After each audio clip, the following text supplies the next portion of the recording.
انسان کسی کی بھلائی تب کرتا ہے، کسی کے بارے میں اچھا تب سوچتا ہے، کسی کے درد کا احساس تب کرتا ہے جب اس کا دل دوسروں کے لیے نرم ہوتا ہے۔ اور سب سے بڑھ کے یہ کہ اللہ کی محبت اور رسول اللہ صلی اللہ تعالیٰ علیہ وسلم کی غلامی بھی تب پیدا ہوتی ہے جب دل میں درد پیدا ہوتا ہے۔ اور اگر انسان کی طبیعت سخت ہوتی جائے، مزاج گھٹن والا ہوتا جائے، تو انسان ان سارے معاملات سے دور ہٹتا جاتا ہے، حتیٰ کہ سخت دل والے لوگ اپنوں سے بھی دور ہو جاتے ہیں۔ وہ رشتے، جن رشتوں میں حسن پایا جاتا ہے، جن رشتوں میں قرار پایا جاتا ہے، جن کی وجہ سے انسان کو اللہ تعالیٰ دنیا میں سکون عطا فرماتا ہے، ان رشتوں سے بھی انسان دور ہٹتا ہے۔ کیوں کہ دل سخت ہے، مزاج تلخ ہے، طبیعت ترش ہے۔ اللہ تعالیٰ نے قرآن حکیم کے اندر ارشاد فرمایا فَبِمَا رَحْمَةٍ مِّنَ اللَّهِ لِنْتَ لَهُمْ، تو محبوب کیسی اللہ کی رحمت ہوئی کہ آپ اپنے غلاموں کے لیے نرم دل ہو گئے۔ یہ جو آپ کے مزاج میں کرم آیا، رحمت آئی، آپ اپنے غلاموں کے حق میں اس قدر زیادہ نرم ہوئے، یہ اللہ کا خاص انعام ہے امت کے لیے۔ محبوب کیسی اللہ کی مہربانی ہوئی کہ آپ ان کے لیے نرم دل ہو گئے۔ وَلَوْ كُنْتَ فَظًّا غَلِيظَ الْقَلْبِ، اگر آپ تند مزاج اور سخت دل ہوتے تو لَانفَضُّوا مِنْ حَوْلِكَ، یہ ضرور آپ کے گرد سے پریشان ہو جاتے۔ آپ پر اللہ کا انعام ہوا، ان پر اللہ کا کرم ہوا کہ اللہ نے غلاموں کے حق میں آپ کے دل کو نرم فرما دیا۔ میں نے دیکھا ہے نرم دل آدمی بعض اوقات کچھ نقصان بھی اٹھاتا ہے، دھوکے بھی کھاتا ہے، سیاست کا شکار بھی ہوتا ہے، لوگ اسے استعمال بھی کرتے ہیں۔ نرم جو ہوا، لوگوں کا خیال ہوتا ہے کہ دیکھا میں نے کس طرح سے اس کو بنا لیا ہے اور کس طرح سے میں نے کام لے لیا ہے۔ نبی کریم صلی اللہ تعالیٰ علیہ وسلم نے فرمایا مومن نرم دل ہوتا ہے، اور لوگ اسے بیوقوف سمجھ لیتے ہیں۔ وہ بیوقوف نہیں ہوتا، پتہ اسے سارا ہوتا ہے، عقل اسے ساری ہوتی ہے، باتوں کو سمجھ رہا ہوتا ہے، لیکن چونکہ نرم دل ہوتا ہے تو اس نرم دلی کی وجہ سے لوگ سمجھتے ہیں شاید اسے پتہ نہیں، اسے پتہ سارا ہی ہے۔ اٹ سٹ تے پکڑا کوار گندا لسی اور بھی بوٹیاں جان لیں، خبر ہے، پتہ ہے، علم ہے، جانتے ہیں، کیا کریں، مزاج نرم ہے۔ ورنہ حضور علیہ الصلوۃ والسلام فرماتے مومن تو اس طرح ہوتا ہے جس طرح اس کے ناک میں نکیل ہے، جیسے اونٹ کے ناک میں نکیل ہوتی ہے، جہاں بٹھاؤ بیٹھ جاتا ہے، جہاں کھڑا کرو ہو جاتا ہے۔ کیوں؟ مومن ہے، نرم دل ہے۔ لوگ سمجھتے ہو میں نے مشورہ دیا تھا مان گیا، او بھائی وہ مان اس لیے گیا ہے کہ مزاج کا نرم ہے، ورنہ آپ اور آپ نے اپنی حیثیت جان لی، آپ کے کہے پہ لگ گیا، مانا کیا ہوں؟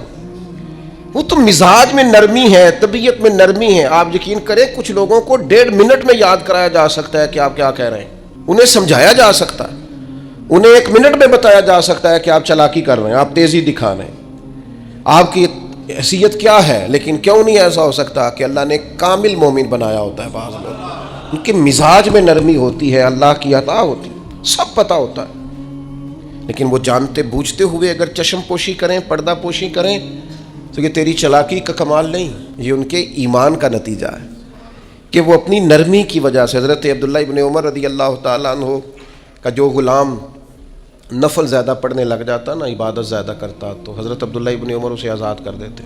اب غلاموں نے طریقہ بنا لیا، جس کو آزاد ہونا ہوتا وہ ذرا نفل زیادہ پڑھتا، آپ آزاد کر دیتے۔ ایک دن آپ کے بیٹے کہنے لگے حضور یہ آپ کو دھوکہ دیتے ہیں، تو یہ رب کے بندے ہیں نا، ذرا سوچ دیکھو، معیار دیکھو۔ فرمانے لگے مجھے پتہ ہے۔ تو حضور پھر آپ کو پتہ ہے کہ یہ دکھانے کے لیے کچھ دن نفل پڑھتے ہیں اور بعد میں چھوڑ جاتے ہیں تاکہ آپ سے وہ انعام لینے آزاد ہو جائیں؟ فرمایا مجھے پتہ ہے۔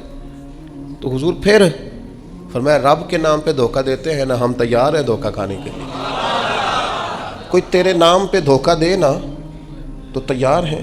طبیب کو پتہ چل گیا ہے یہ ٹھیک کیسے ہوگا، اب وہ تیرے نام سے دوائیاں دیتا ہے، اسے خبر ہے نا اس کے نام پہ دھوکہ دیتے ہیں، تو بسم اللہ آئے نا، تیار ہے دھوکہ کھانے۔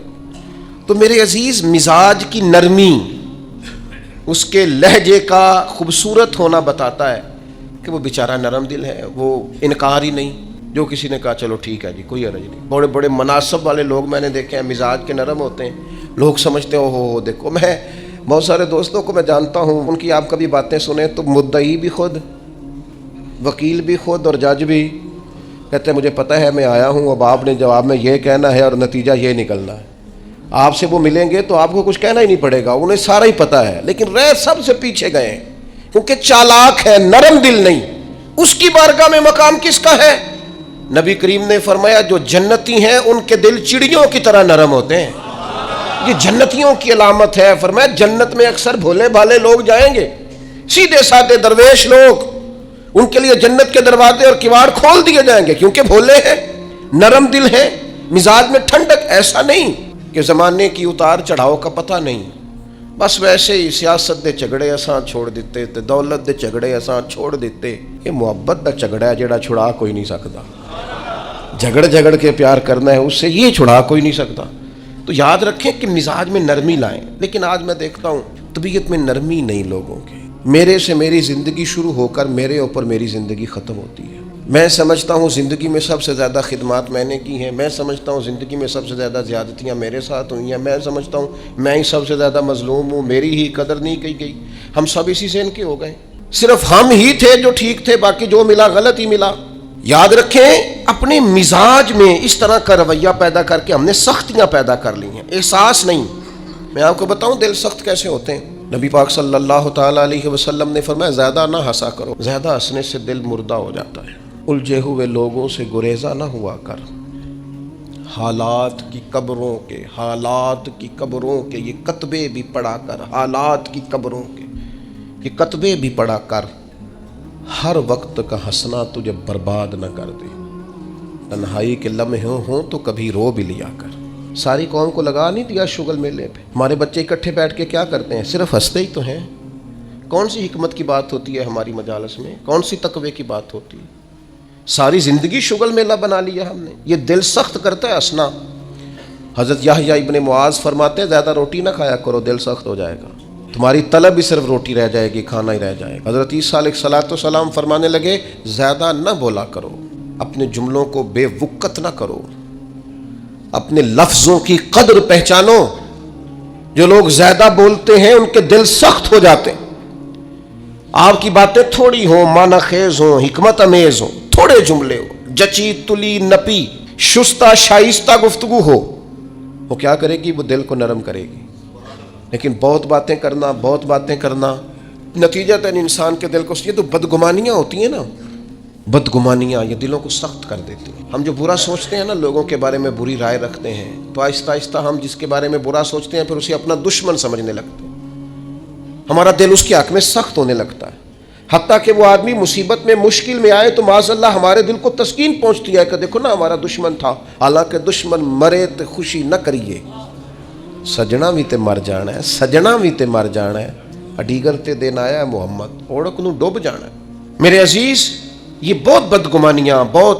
ایک پڑھا لکھا نوجوان ایک دن آیا اور ایم فل کر رہا ہے بچہ, وہ اماں نے باتیں اس طرح کی بتائی ہیں کہ وہ سارا ماحول ہی گڑبڑ کر دیا. وہ کہنے لگی جادو کرا کے, تویز کرا کے ہماری چچی نے اور ہماری فلاں نے اور ہمارے فلاں نے ہمیں آگے بڑھنے ہی نہیں دیا. پڑھا لکھا نوجوان ہے اور وہ یہیں تک الجھا ہوا ہے. کیا مذاق کرتے ہیں آپ.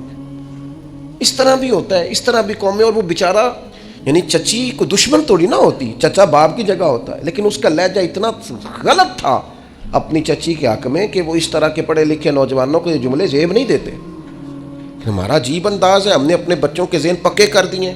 تم نے بڑا آگے جانا تھا, تویزوں کی وجہ سے پیچھے رہ گئے. تو یہ جو جتنے لوگ چلے گئے انگریز ٹیکنالوجی بنا گئے اور کہاں سے کہاں پہنچ گئے, ان کو تویز ہی نہیں ملا میرا خیال ہے کوئی کرانے کے لیے. وہ نکل گئے آگے اور ان کو تویز ہوتے رہے. کیا مطلب, آپ قوم کو کہاں کھڑا کرنا چاہتے. بدگمانیاں, دل سخت ایک دوسرے کے لیے. مہربانی کریں ذرا تھوڑا سا واپس آئیں اپنی اصل زندگی میں, جو اسلام نے سکھایا ہے اس پر غور کریں. یہ جو غیبت ہوتی ہے نا, چغلی, آپ کا خیال ہوتا ہے میں نے تو کچھ بھی نہیں کیا, کسی کے خلاف تھوڑی سی بات کی ہے. وہ جس کے خلاف آپ نے تھوڑی سی بات کی ہے نا, جس کے سامنے کیا اس کا دل ہو گیا سخت, اس کے دل میں اس کے بارے میں گھٹن پیدا ہو گئی ہے, وہ کبھی نرم نہیں ہوگا. کیوں غیبت کو اتنا زیادہ سخت ناپسند کیا گیا؟ فرمایا غیبت کرنے والا جنت میں نہیں جائے گا. غیبت تو زنا سے بھی زیادہ گندی چیز کا نام ہے. کیوں اتنا زیادہ ناپسند کیا دین نے؟ اس لیے کیا کہ یہ دلوں کو سخت کرتی ہے, محبتوں کی مخالف ہے, انسان کی طبیعت ایک دوسرے سے دور ہو جاتی ہے. لیکن ہمیں تو مطلب 2 4 5 بندوں کی غیبت کریں نا تو گپ شپ کا مزہ ہی نہیں آتا. تھوڑا سا واپس آئیں, اپنی روحانی زندگی کی طرف آئیں, للہیت کی طرف آئیں, خیر دیکھیں خیر کتنی ہے اس امت. غیبت کرنے سے ہمیشہ طبیعتیں سخت ہوتی ہیں, بندہ ایک دوسرے سے دور ہوتا ہے. اور آپ کسی کے بارے میں خیر کا جملہ کہیں, جس وقت آپ جملہ کہہ رہے ہوتے ہیں اسی وقت اس بندے کی محبت دل میں جگہ پکڑ رہی ہوتی ہے. اسی وقت ہی وہ جگہ پکڑتی ہے جب آپ کسی کی تعریف کرتے ہیں، عمدہ اور خیر کے لفظ بولتے ہیں۔ صدقہ کیوں رکھا تھا شریعت نے؟ زکوٰۃ کیوں رکھی تھی؟ اللہ کے بندے ہیں، اللہ اپنے بندوں کی اپنے فضل سے ان کو رزق دیتا ہے، لیکن کیوں رکھا تھا صدقہ؟ کہ یہ مال نکل کے ذرا باہر جائے، تاکہ یہ جگہ نہ پکڑے دل میں، تاکہ دوسروں کے حق میں طبیعت نرم ہو۔ لیکن آپ دیکھ لیں، جہاں جہاں مال کی محبت آئی ہے، جہاں جہاں مال کا پیار آیا، وہاں حالات اور سے اور ہو گئے، خراب سے خراب ہو گئے، بد سے بدتر ہو گئے۔ اور پھر ہمارے بزرگوں نے لکھا کہ یہ جو اقتدار ہوتا ہے، اس میں بھی بہت سخت ہو جاتے ہیں لوگ۔ چلے دعا مانگنے لگا ہوں، آمین کہنا، اللہ کرے میری قوم جاگ جائے، آمین تو کہتے ہیں۔ میں پہلے بھی کہتا رہتا ہوں، پھر کہہ رہا ہوں، کبھی آپ سوچیں گے، ایک وقت آئے گا کہ سوچیں گے بھلا ہم کیا کہا کرتے تھے۔ ہم اس دور میں تبلیغ کر رہے ہیں جس دور میں سوتوں کو نہیں جگانا پڑتا۔ ہماری مشکل یہ ہے کہ ہمیں جاگتوں کو جگانا پڑتا ہے، جاگتے لوگوں کو جنہیں سارا پتہ ہے، شعور ہے، عقل ہے، ان کو جگانا پڑتا ہے۔ ہم زیادہ مشکل میں۔ میرے عزیز، اقتدار کی جنگ لوگوں کو سخت کر دیتی ہے، یہ یاد رکھنا۔ کرسی پر پہنچنے کے لیے لوگ کچھ نہیں دیکھتے۔ اقتدار کی خاطر لوگوں نے حد نہیں کر دی دنیا کو قتل کرنے والی۔ بم مارتے وقت سوچا کبھی انہوں نے کہ کتنی ماؤں کی گود اجڑے گی، کتنے بچے یتیم ہوں گے، کتنی عورتوں کا سہاگ اجڑے گا؟ انہیں غرض نہیں تھی، وہ تہ و بالا کرتے گئے بستیوں کو، اجاڑتے گئے آبادیوں کو۔ خدا کرے کہ یہ قوم سمجھے، اقتدار کے لیے لوگوں نے، بیٹے نے باپ کو قید کر دیا، باپ کو، کہ میری باری نہیں آنے دیتا۔ پڑھیں آپ تاریخ اٹھا کے۔ اقتدار کی خاطر بھائی نے بھائی کو قتل کیا کہ یہ میرے رستے کی رکاوٹ بن رہا ہے۔ آپ کیا سمجھتے ہیں کہ استعمال نہیں کیا جاتا آپ کو؟ ہمیں لوگوں نے اپنے رستے میں آنے والے سگے خون کے رشتے کاٹ کے رکھے، اتنے سخت ہو گئے لوگ، صرف اقتدار چاہیے تھا۔ اور میرے رسول پاک صلی اللہ تعالی علیہ وسلم نے صحابہ سے فرمایا، کسی قوم میں جہاد کے لیے جب جانا نا، تو وہاں جو سرسبز درخت ہو وہ درخت نہ کاٹنا، وہاں کے فصلیں نہ تباہ کرنا، عورتوں اور بچوں پر اور بوڑھوں پر جب تک ہتھیار نہ اٹھائیں حملہ نہ کرنا۔ کیوں؟ کہ اسلام جو جنگ کرتا ہے وہ جنگ بھی اللہ کے دین کی حکومت قائم کرنے کے لیے کرتا ہے۔ انسانوں کے اقتدار کی جنگ نہیں ہوتی کہ فلاں کو مسلط کرنا ہے تو فلاں کو مسلط کرنا۔ اقتدار کا مزاج ہی یہ ہے۔ حکومت ہی کر رہا تھا نا ہلاکو خان، ایک کرسی چاہیے تھی نا۔ دجلہ کی نہر کا اس نے یہ حال کر دیا تھا، لوگ جو وہاں جاتے تھے وہ کہتے تھے ہمیں لگتا تھا یہ پانی نہیں بہتا، خون بہتا ہے دریائے دجلہ، خون ہی خون، دریا اور نہر خون سے بھر گئی۔ اور انسان کی کھوپڑیاں کاٹ کے، یہ ہم نے بھی یہاں مینار بنایا ہے، تو ایک ترتیب ہے کہ اتنا اونچا مینار چلا گیا، انسانوں کی کھوپڑیاں کاٹ کے اس نے کہا ان کا مینار بناؤ۔ کیوں؟ مجھے حکومت کرنی ہے۔ لوگوں کے دلوں میں رعب ڈلے گا، نہ سمجھ آئے تمہیں، اور ابھی بھی خبر نہ پتا چلے کہ لوگ اقتدار کے لیے کیا کرتے ہیں۔ آؤ پھر تمہیں دمشق کے بازار میں لے چلوں، حسین ابن علی کا سر نور۔ آج اگر سب کو پتا ہے کہ یہ جنتی جوانوں کے سردار ہیں، تو شمر کو نہیں پتا تھا، عبید اللہ ابن زیاد کو نہیں پتا تھا، یزید کو نہیں پتا تھا، لیکن حسین ابن علی کا سر انور نیزے کی نوک پہ چڑھ گیا اور دمشق کی گلیوں میں وہ پھرایا گیا۔ کیا چاہیے تمہیں؟ تو تم نے اولاد رسول ہی ساری شہید کر دی، حضور کے جگر پارے تڑپا دیے، آخر کیا چاہیے تھا؟ تو پلٹ کے دیکھ لو تو جنگ کرسیوں کی نکلی۔ کسی کو کوفے کی گورنری چاہیے تھی، کسی کو رے کی حکومت چاہیے تھی، کسی کو حمص کا صوبہ چاہیے تھا، کسی کو دمشق کی حکومت چاہیے تھی، کوئی پورا اقتدار چاہتا تھا۔ اقتدار کے اس نشے میں تو رسول اللہ کی اولاد آئے تو لوگ نہیں دیکھتے، تو تیرے میرے بچوں کو دیکھیں گے، ہماری اولادوں کو دیکھیں گے۔ پتہ نہیں کب شعور کی آنکھیں کھولو گے، پتہ نہیں کب سوچو گے، کب سمجھو گے، کس وقت چیزوں پر غور کرو گے۔ اقتدار کی جنگ میں تو وہ لوگ آئے نا جو رسول اللہ کے کندھوں پہ نظر آتے تھے، تو لوگ انہیں بھی نیزوں کی نوک پہ کھڑا کر دیتے، اتنے سخت ہو جاتے۔ خدا را مزاج سمجھو، مزاج کیا ہے۔ لیکن وہ ہم پتہ نہیں کس خواب غفلت کا شکار ہیں۔ اللہ جانے کہاں جا کے آنکھ کھلے گی، اللہ جانے کہاں جا کے ہوش آئے گی، کہاں جا کے سمجھ آئے گی۔ خدا را چیزوں کو لیں ضرور، لیکن ان کو اس حد تک لیں جس حد تک وہ ہیں، جس حد تک نہیں ہیں اس حد تک نہ جائیں۔ اتنے جذباتی نہ ہو ان معاملات کے اندر، ایک دوسرے کو سمجھیں، غور کریں۔ اور پھر جس بندے میں بھی تکبر ہوتا ہے وہ سخت دل ہوتا ہے، جس میں بھی ہوتا ہے۔ برادری کا تکبر ہو کہ میں چودھری صاحب ہوتا ہوں وہ بھی ڈاڈا ہے. علاقے کا تعصب ہو اس کے اندر کہ میں فلاں علاقے کا ہوں تو وہ بھی سخت ہے. علم کا تکبر آ جائے وہ بھی سخت ہے. اس کو یہ پتا ہو کہ میری بڑی پذیرائی ہے اور مجھے بڑی دنیا جانتی ہے اور میں بیٹھ جاؤں تو پھر بھی بڑی بات رش ہوتا ہے اور میں چلوں تو وہاں بھی اللہ ماشاءاللہ خدا معاف کرے تکبر آتا ہے. کوئی بھی ایسی چیز جو دماغ پہ سوار ہو جائے وہ متکبر کرتی ہے انسان کو. یہ چیزیں اپنے سے جیسے جیسے دور کریں گے ویسے ویسے عاجزی نصیب ہوگی, اور جیسے جیسے عاجزی نصیب ہوگی ویسے ویسے دل نرم ہوگا, اور جیسے جیسے دل نرم ہوگا رب کی مخلوق کا پیار بھی آئے گا, رسول اللہ کے دروازے کی گدائی بھی آئے گی. اور ایک بات اور ہمارے بزرگوں نے لکھی ہے کہ جو مفادات کی جنگ ہوتی ہے نا, مفادات کی جنگ وہ بھی دل کو سخت کرتی ہے. مفادات کی جنگ. مجھے بتائیے جتنے لوگ کسی مارکیٹ میں کاروبار کر رہے ہوتے ہیں ہمارے ملک میں سارے مسلمان ہی ہوتے ہیں نا, ہمارے جاننے والے ہی ہوتے ہیں نا, تو معاذ اللہ تعالیٰ ثم معاذ اللہ ایک پر اگر قرض چڑھ جائے, ڈوب جائے, پریشان ہو جائے تو اس کے دائیں بائیں والے جو خوش ہو رہے ہوتے ہیں کس طرح ہو رہے ہوتے ہیں؟ دل سخت ہو گیا ہے. جنگ مفادات کی. اب زیادہ گاہک میری دکان پہ آئے گی. مفادات کی جنگ طبیعت کو سخت کرتی. جہاں جہاں بھی انسان کا مفاد وابستہ ہوتا ہے وہاں. میں عرب شریف میں تھا تو ایک دوست مسجد نبوی شریف میں ملے اور بڑے درد سے روئے, بڑی تکلیف میں تھے. ایک تو بندہ پردیس میں گھر سے دور, اور پھر اگر آزمائش میں ہو تو پھر شاءاللہ پردیسی کوئی بھی نہ تھی. کاک جنا تو پارے تو تاڑی مار اڑا نہ باہو اچیز تے اگے ہی اڈن آ رہے. وہ کہنے لگے ہمارا سپروائزر لاہور کا ہے, پاکستانی ہے, مسلمان ہے, اپنا ہے, اور جس شخص کے پاس ہم کام کرتے ہیں وہ صرف اپنے آپ کو گڈ بک میں رکھنے کے لیے نا ہماری غیبتیں کرتا ہے. وہ جب کہتا ہے نا یہ 10-15 لوگ تیرے وفادار نہیں, تو اب جو مالک ہے عربی اس کی نظر میں وہ بھلا ہو جاتا ہے. کہتا ہے کچھ بھی ایسا نہیں ہے, لیکن یعنی اس کو ضرورت بھی نہیں.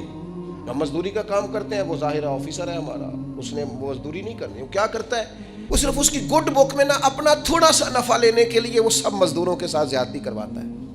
وہ کہتا ہے ایسے لوگ بھی تھے جو بیچارے گھر سے اپنا پلاٹ بیچ کے آئے لیکن ان کی نظر ہو گئے, واپس جانا پڑا. وہ بیچارے صبح تلاش کرنے آئے تھے لیکن مزید اندھیرے میں الجھ گئے ایک بندے کے مفادات کی جنگ لڑنے کی وجہ سے. ہم مفادات کی جنگ لڑتے ہیں, ہماری طبیعتیں سخت ہو جاتی ہیں, ہم پیار نہیں کرتے. حالانکہ دنیا میں جس قدر بھی لوگوں نے ترقی کی ہے وہ اس طرح کی ہے کہ ایک دوسرے کا بازو تھاما ہے, سپورٹ کیا ہے, ایک دوسرے کو آگے لے کے چلے. ان کا طریقہ ہے کہ وہ کہتے ہیں آؤ ملو, ایک دوسرے کو تھامتے ہیں تاکہ سب کو آگے لے کے چلتے ہیں. کیا کیا تھا نبی کریم علیہ السلام نے ہجرت مدینہ کے وقت؟ فرمایا انصار اور مہاجرین ذرا بھائی بھائی بن جاؤ, ذرا ایک دوسرے کو کاروباروں میں شریک کر لو, اپنے گھروں میں رہائش دے لو, اس لیے کہ کھانا پینا رہنا مضبوط ہوگا تو تبلیغی کام آگے چلے گا, دین بھی تبھی تو پھیلے گا. کہ ہمارا مزاج اتنا سخت ہو گیا ہے, طبیعت اتنی سخت. میں نے پہلے بھی ایک دفعہ کہا تھا, پھر کہتا ہوں, میں نے یہ دور دیکھا ہے. یتیم ہو جاتے ہیں نا کسی کے بچے تو 2-3 مہینے لوگ آ کے پوچھتے ہیں کوئی حکم ہوا تو دسیا جی. پھر 4-5 مہینے گزرتے کہتے 4 بھرا نے کام کیوں نہیں کرتے, محنت کرن نہ نالے کوئی ابا انجی تیرے اندر ٹر گیا, بڑا کچھ چھاڑ کے گیا ہے. لوگوں کی اسی وقت طبیعت سخت ہو جاتی ہے, اور بعض باتیں آپ کو ایسی بھی سننی پڑتی ہیں کہ وہ کلیجہ کاٹ کے لے جاتی ہیں کہ یار یہ تو بات ہی نہیں تھی جو انہوں نے کر دی. وہ جی فلانی جگہ فلاں پلاٹ تھا وہ کدھر گیا, وہ سنا ہے فلاں جگہ. اچھا بہت ساری ڈھیر ساری ایسی باتیں دنیا میں عام ہوتی ہیں جن کا سرے سے کوئی وجود ہی نہیں ہوتا, اور کسی کو وہ بات کرنے دیکھیں اگر کسی کے بچے کو پلاٹ بیچتے ہیں تو پلاٹ ابے کا تھا. آپ ڈسکس کس لحاظ سے کر رہے ہیں بھائی, آپ کس لحاظ سے کر رہے ہیں؟ تکلیف پہنچائی جاتی. کیوں؟ دل سخت ہے. حالانکہ رسول پاک علیہ السلام کی بارگاہ میں حاضر ہو کے ایک شخص نے کہا تھا حضور دل بڑا ڈاڈا ہو گیا, اور صحابہ محسوس کرتے تھے, صحابہ اس بیماری کو سمجھتے تھے. یا رسول اللہ دل سخت ہو گیا, کیا کروں؟ فرمایا کوئی یتیم ملے تو اس کے سر پہ ہاتھ پھیرا کر, اللہ تیرے دل کو نرمی عطا فرمائے. یتیموں کے سروں پہ ہاتھ رکھا کر, قلب نرم ہوگا, دل نرم ہو. دیکھیں اللہ تعالیٰ نے حضور کو حوصلے کا پہاڑ بنایا ہے. نبی پاک علیہ السلام فرماتے ہیں سب سے زیادہ مشکلات مجھ پہ آئیں, لیکن جو رقت تھی نا حضور کی طبیعت میں, جو نرمی تھی وہ اتنی انوکھی تھی. حضرت زید بن حارثہ رضی اللہ تعالیٰ عنہ شہید ہو گئے جنگ موتا میں. نبی کریم علیہ السلام ان کے گھر آئے, حضور صبر کا درس دینے والے, 500